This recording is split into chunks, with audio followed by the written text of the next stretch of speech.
everyone! Welcome to Ziana Claire's vlog. And today I am going to talk about prepositions. Know what are prepositions? Prepositions are words that tell us where the thing is. A preposition is a word that connects a noun or a pronoun in other parts of sentences.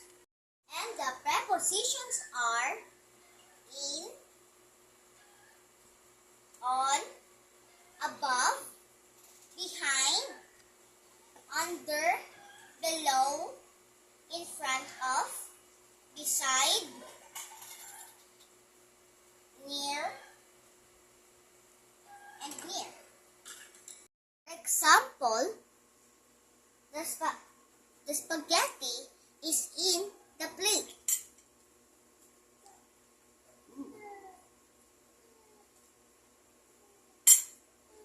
And for the next one,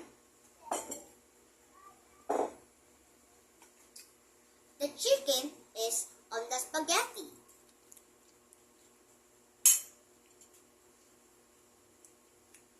Next example, I am going to use my teddy bear Jollibee. Jollibee is under the table. Jollibee is behind the table. Jollibee is in front of the table. The next example, Jollibee is between my two little brothers.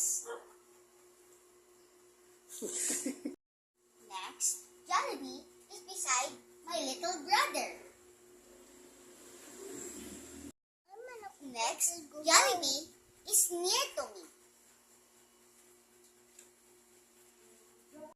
And of what I learned that prepositions can be used in sentences to know where a thing is.